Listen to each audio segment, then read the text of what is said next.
But we welcome in Kyle Neddenriep from the Indy Star. And make sure you're following Kyle to keep up with, as I mentioned before, when Dylan was with us, I knighted Dylan the second hardest working man in Indiana sports, Kyle. But Kyle Neddenriep always the busiest man in Indiana sports. And I said, I can't take that title away from Kyle, baby. I said, he's got it and always will. National Letter of Intent Day today, which is a college thing, of course, but a lot of Indiana guys involved, and probably none bigger right now than Tyler Cherry, the four-star quarterback from Center Grove, who had already committed elsewhere to Duke, and Kurt Signetti, after getting the job and the job change at Duke, was able to land Tyler Cherry. I guess once they get the letter of intent, but he committed to Indiana on yesterday. That's a gigantic win, Kyle, because Indiana does not usually get these kind of guys from the state.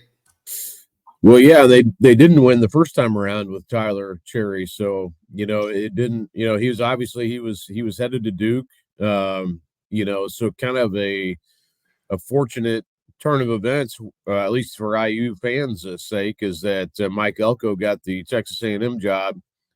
Otherwise, he's headed to Duke, I'm sure, no doubt. And that when he committed to Duke, he had some really good offers that had just come in. Actually, Penn State had offered him right around that time when he committed to Duke. He had, I can't remember everybody he had at the time, but he had a lot of really good offers, including IU. I think IU was actually the first school that offered him back probably almost a year ago now. But he, obviously there was coaching change there. That sort of opens the door. Michigan State and IU basically became the two schools along with Duke that he was looking at. He kind of crossed Duke off there late, and Michigan State, I know they had some other quarterback, bringing some other quarterbacks in as well. So, IU kind of became the front runner, and, it's a family that, they live close to, not too far away from Bloomington. So, kind of everything sort of fit together, and the coaching change at IU obviously made a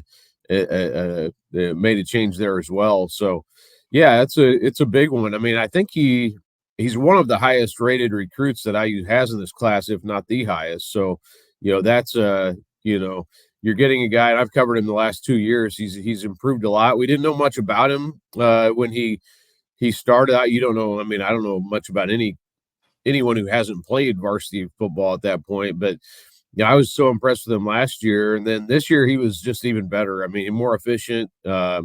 Just seems like he puts everything on the money. He's tall. Can see over linemen, and he had a really good receiver too, and Noah Coy, who's going to Notre Dame to play baseball, but just a really good player. I mean, really good passer. He's not like a super mobile guy, not a dual threat guy necessarily, but he can move a little bit in the pocket. He's not going to take off and run a ton, but yeah, good athlete, good player. Very, very, has a good head on his shoulders, good leader, all those things. And I think I'd be excited if I'm an IU fan. I think he'll need. I don't know if he's a guy who can come in and play right away necessarily. I don't know about. It's always hard to project quarterbacks. In general, as we've seen over the years, it's just so hard to project because so many things around them have to be right too. But I think he's about as ready, at least from a standpoint of, having played at a high level of high school football for the last 2 years, to get himself ready to play at that next level. I think he's on a good track. Absolutely. And not only that, Indiana has two guys off of the same that were teammates at Center Grove, which is unusual in the quarterback's room because Taven Jackson, at first I thought that there's no chance of him transferring because he had already transferred from Tennessee. But as we see things play out, and I'm not saying that he's transferring, but that ability to transfer, that kind of was keeping people hemmed in, I think. The second transfer rule is I think that there should be. I don't think the players should be able to go from school to school to school to school. That to me, it causes way too much stress on an athletic department. I think that there has to be some way of getting a commitment for at least 2 years or something, because there's a lot of money that goes in to an athlete in so many ways, and especially the younger ones. They're building them up. They're doing all the things nutritionally, but that's a different argument for that. But Taven in the pocket now, or in the quarterback's room, so he'll be in a battle with Tyler and with Alberto Mendoza, this Florida kid that's coming in. Curtis Rourke, to me, is going to be the expected starter. He's got 3 years of experience behind him. He's got 1 year left, so he's not coming to Indiana to sit the bench. Yeah, that makes the most sense, is to have him play. And you never know how things work out exactly, and you're always one injury away at that position of having the whole plan kind of blow up and, things like that. Not obviously not wishing that on anybody, but you just have to, that what you have projected doesn't always happen the way you think it does. So, I'm sure that is the plan, and that makes a lot of sense, honestly.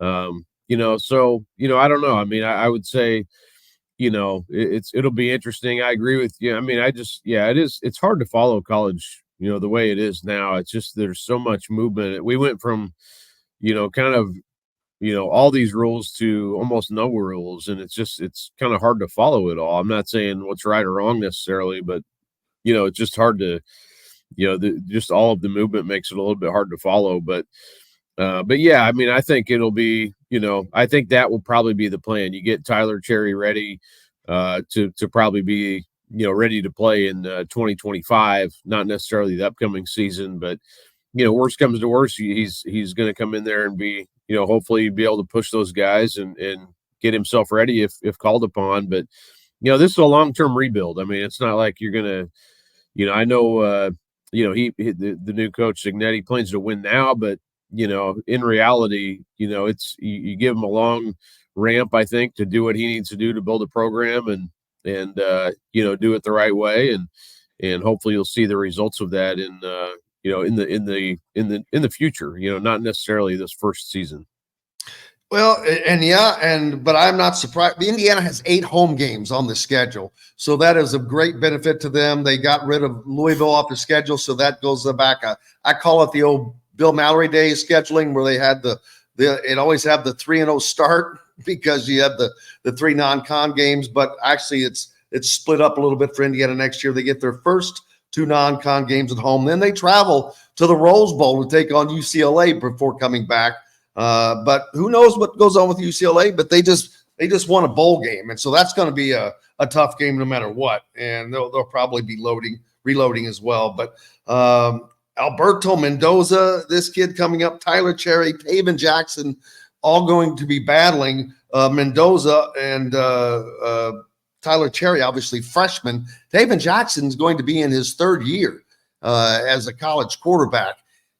If he doesn't get the backup role, he's a guy that I could see transferring out, because there would be no reason to stick around really, unless he wanted to stay close to home.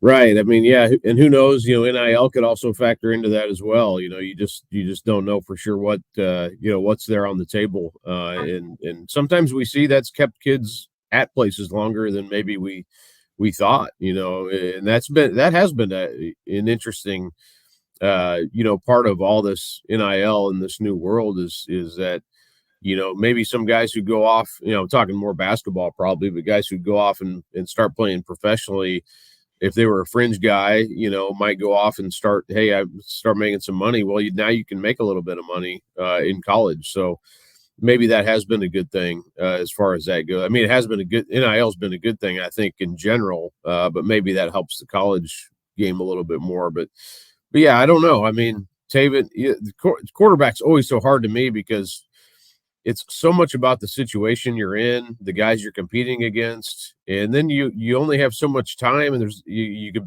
only play one guy. It's not like linebacker where you can play 3 or 4. You got quarterbacks one spot, and so a lot of times just, man, I mean, if you're going to go, I think people need to be smart coming into college anymore. And we saw, and it is interesting too, like with Nebraska getting the Raiola guy from Georgia, he wants to go in and play, I'm sure. So, and you don't know if you go into Georgia if you're going to play. So, that's another thing too. It's like quarterbacks, especially if you're 5-star or whatever, you want to play right away. So you want to go into a spot where you can play because that clock's ticking, once you get there. So yeah, quarterbacks to me, I've said a few years ago, it's like I've stopped trying to figure out like how good these guys are going to be in college because I've been wrong.